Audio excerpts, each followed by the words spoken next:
So this will be the first video on the Dev YouTube channel, but just wanted to jump in a little bit of my daily routine, morning routine, kind of check on what's going on in the world. First, I like to start off with space weather. Doesn't look like there's anything really of note to jump into here, other than the reminder that we are in solar maximum. So sun go boom, Earth do weird things, especially around the fault lines, especially where there's high voltage utility lines, especially when there's anything that is conductive. Yeah, so just paying attention to space weather, it's important to me.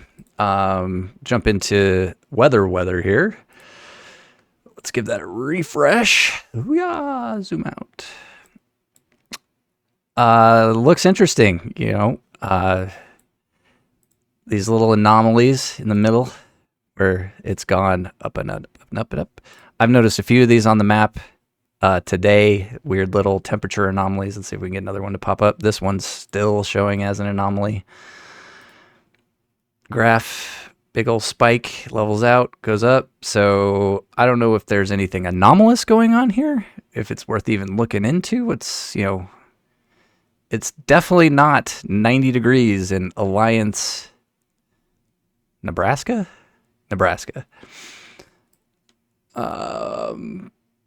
But yeah, that's the weather. Let's see. Let's turn on the satellite. Maybe the radar.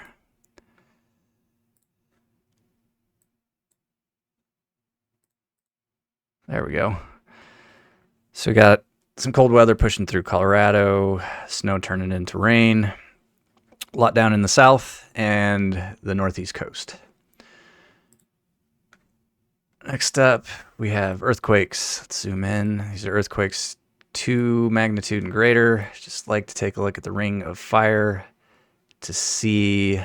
Wow, yeah, these are all new. 3 hours ago, 4 hours ago. That's a big boy up there. 6.3. Nothing along the coastline except for this one. Looks like a 4.0 in California.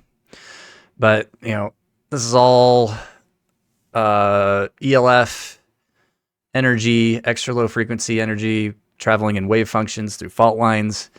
I like to track it just because when you see something on this side of the continental shelf popping off, chances are it's going to ride the fault lines and show up somewhere relevant to me, to my location, to friends and family where I'm at. Next up, this is the flood gauges. See, there's some flooding happening in Vermont. Let's zoom in a little here. Looks like some flooding going on. Otter Creek.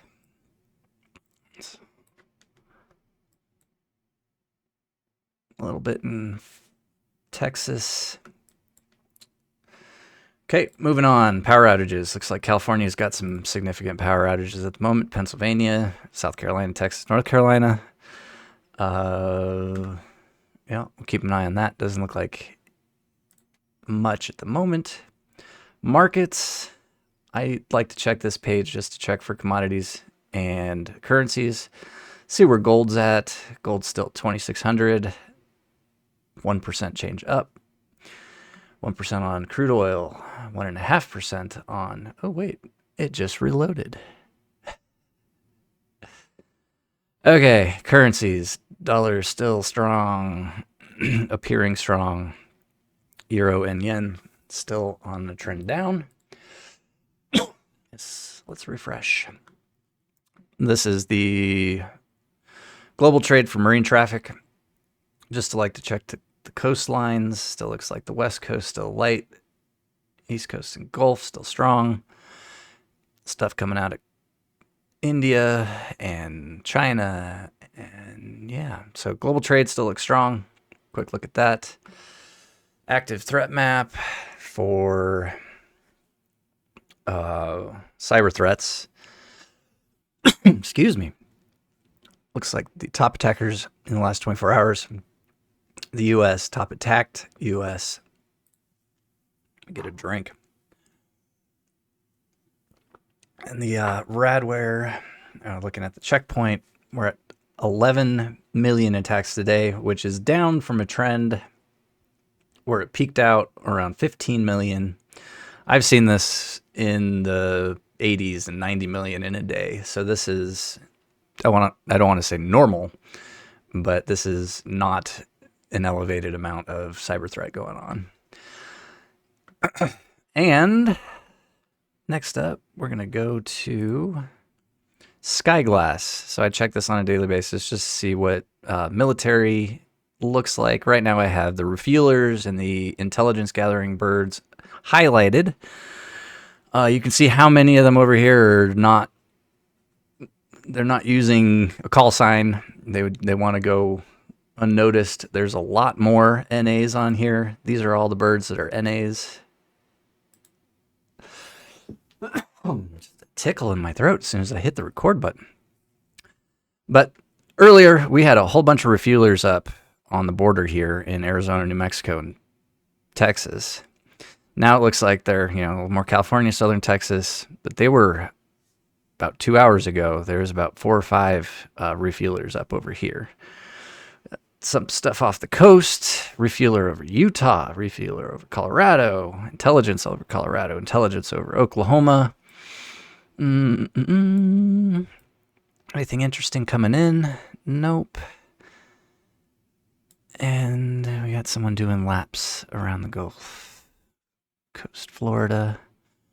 Interesting.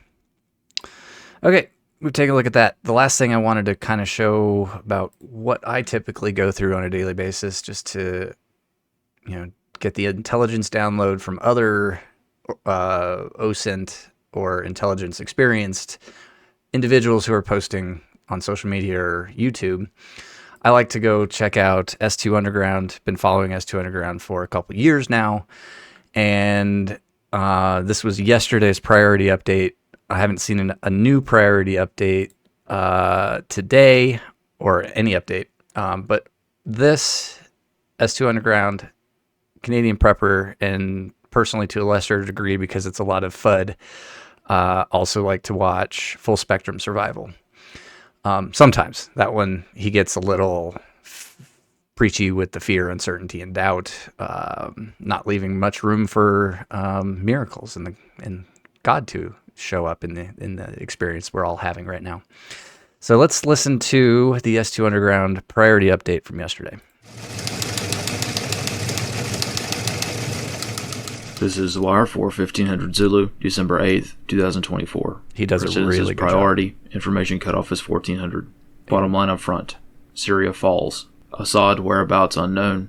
Israel invades Syria. Beginning with international events. In the Middle East, the Syrian government completely collapsed overnight following little fighting in the capital of Damascus. The Syrian rebels now control all parts of the Syrian government, and the leadership of the Syrian Arab Army has ordered an unconditional surrender. During the fray, aircraft observers noted one military aircraft, an IL-76 Tango, attempting to flee the country before being shot down by unknown forces. Initial rumors circulated that Assad and his family were on board the aircraft. However, this is impossible to confirm at this time. Other rumors suggest that Assad successfully fled the country some time ago and that he and his family are in hiding. Immediately upon this news, Israel, which had been staging armor in the Golan Heights for several days, launched a ground invasion of Syria to secure a wide buffer zone and expand Israel's territorial aspirations. Analyst comments for this wire.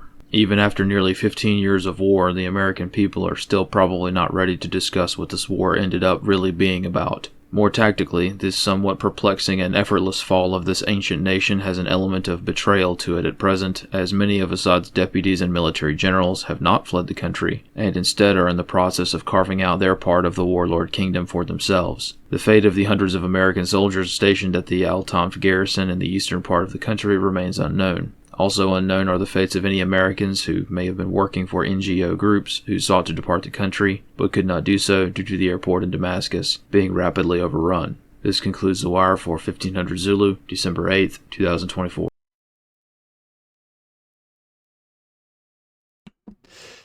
Okay, so wanted to try and keep this first one and all of them to 10 minutes, close to 10 minutes. We're right at it right now. So yeah, that's my daily update. This is something I want to do every day around noon.